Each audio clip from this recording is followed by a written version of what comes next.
Question. Have you seen The Push? Oh, I don't think I have. What the fuck, man? What is it? Dude, how many recommendations do I have to make on this podcast before you start taking some up? Listen, everyone. It used to be on Netflix. It's not anymore. But you need to write this down now. If you're driving, pull over.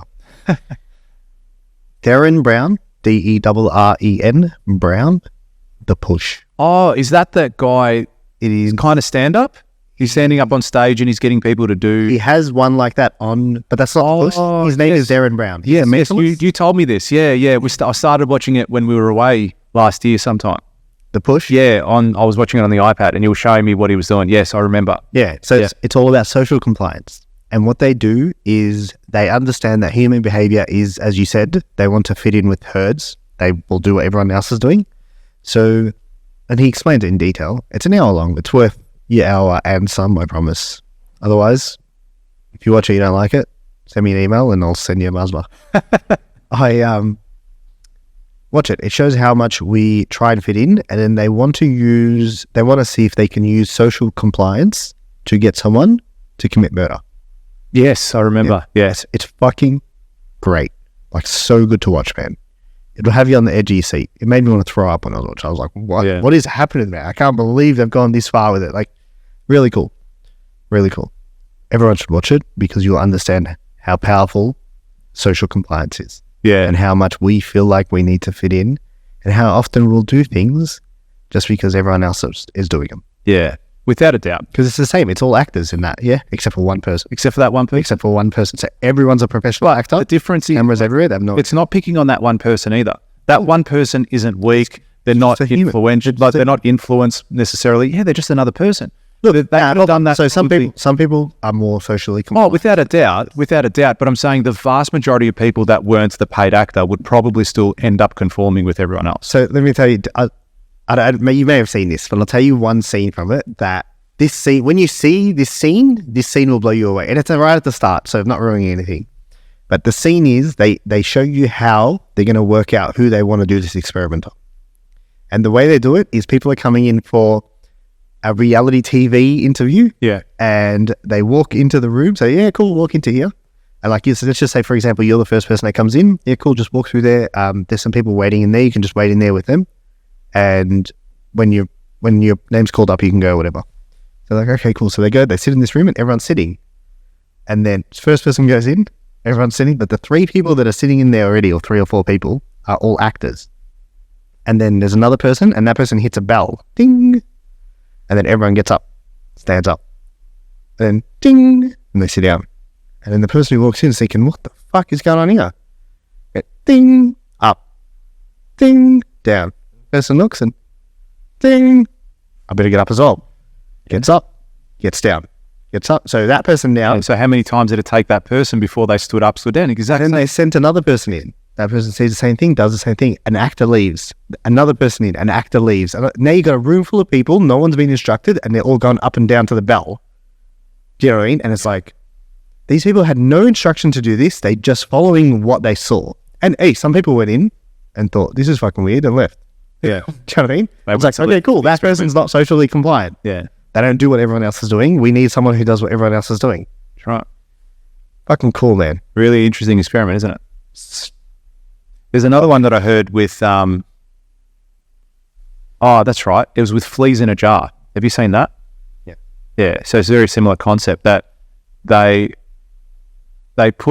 you put these fleas in a jar without the lid on it, the fleas will always jump out because they can jump 500 times higher than their own height.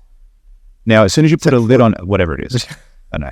Write that down. Write it down. Teach your kids. It's 100% correct. Yeah. And accurate, as is everything we say on this podcast. Always. And then the guys put a lid on the jar, and the fleas could only jump up to the height of the jar. Mm. Now, as these fleas would reproduce and do all that sort of stuff, they would still be only ever to jump as high as the top of the jar. When they took that off, they could only ever jump as high as the jar because that was what their environment was allowing them to do, and that's what every other future generation thereafter would do. It's called, there's actually a term for it. It's called learned helplessness. Yeah. Like, you know, you've heard the elephant thing?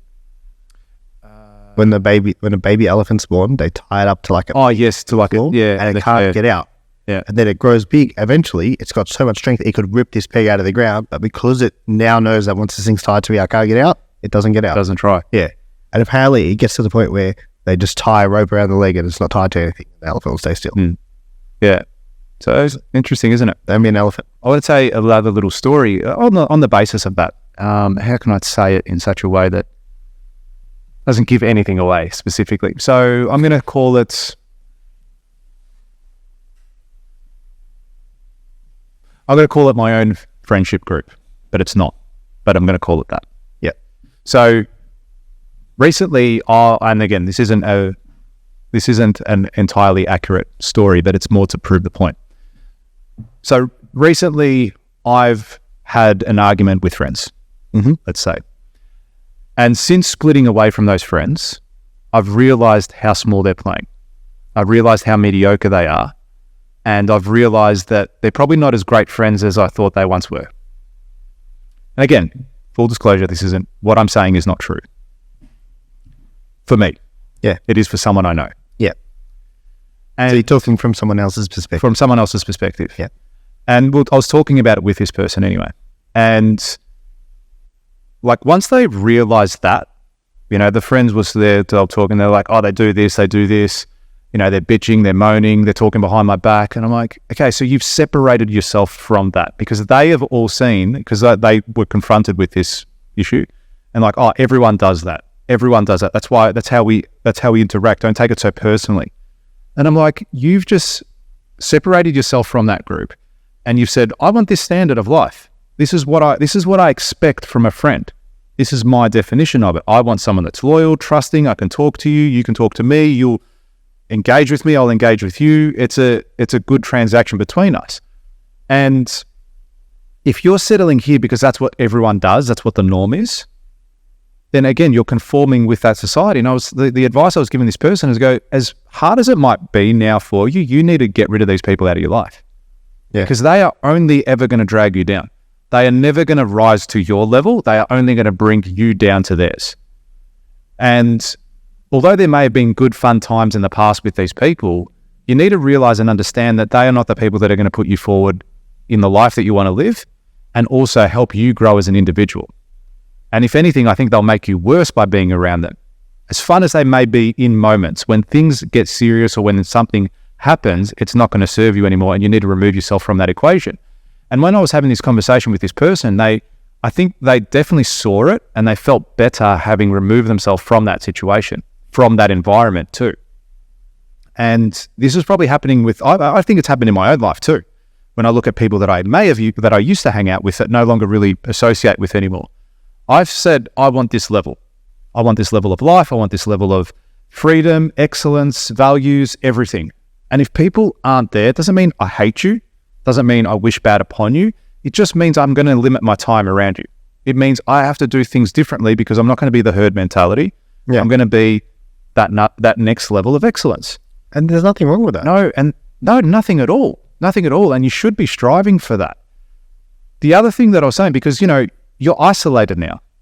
If you're in a group of 10 people and you're that one person and the 9 other people are like, what are you doing? Come out with us. Let's go drinking. Let's go do drugs. Let's go pretend we're 22 again, and you're like, no, I don't want to do these things.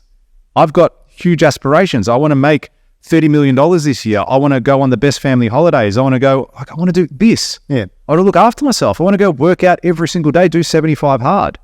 And come do this with us. Come be young, come be fun. It takes guts and a lot of will and determination not to be sucked into that.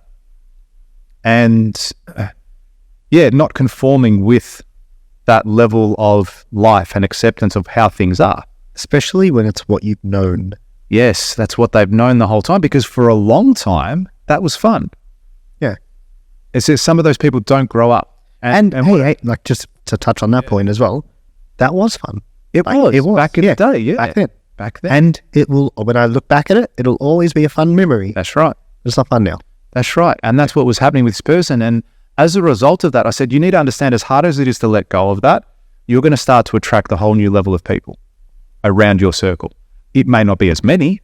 Maybe you'll only attract 3 people. But guess what? Those relationships are going to be impactful, meaningful, inspirational. Yeah. They're going to help drive you. They're going to challenge you in a positive way. And that made that person step back and go, wow, you're completely right.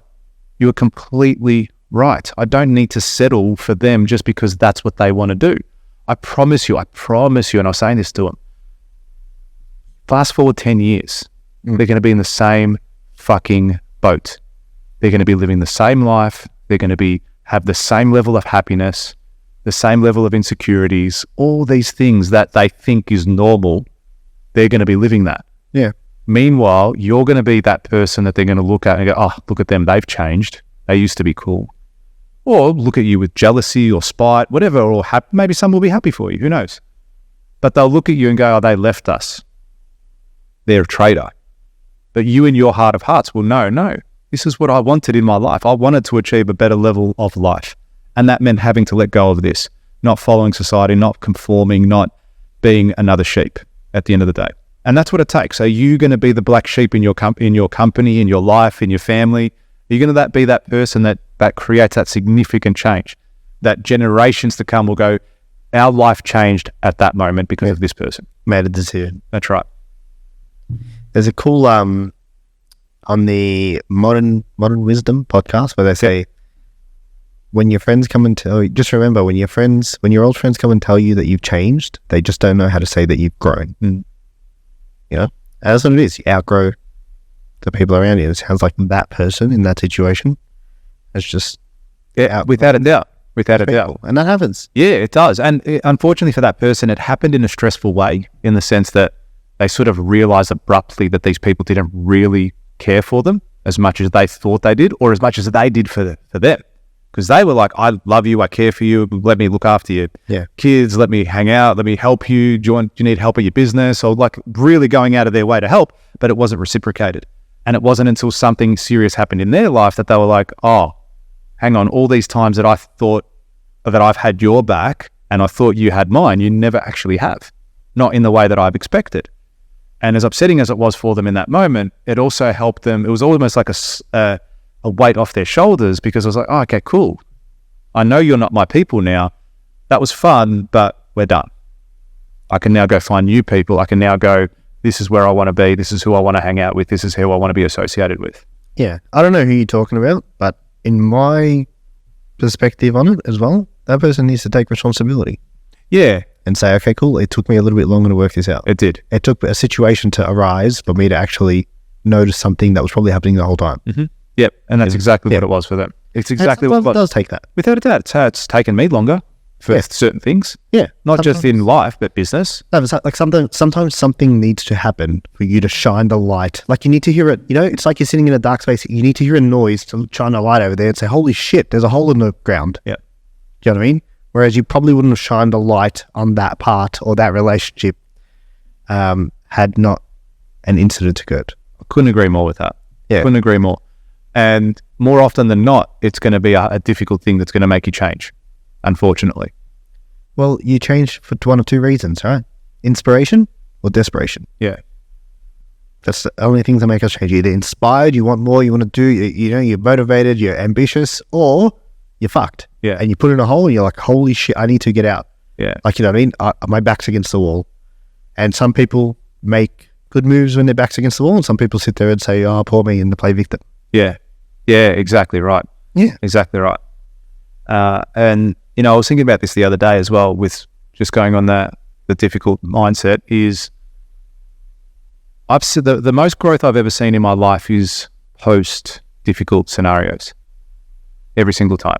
That's because you're forced to do something you probably don't want to do. Yeah, and I would want, and I was thinking like, I believe I would want my children to have difficult times in their life. Well, only because from the perspective of I want to try and teach them, or I will teach them the skills to navigate that. But I believe it's important for them to have difficulties. What it trains you for resilience, dude. It's not easy. That's the whole point of doing the fucking shit you don't want to do. Yeah. You know, where I live, I have cold showers every morning. Where I live now, the shower has never been colder.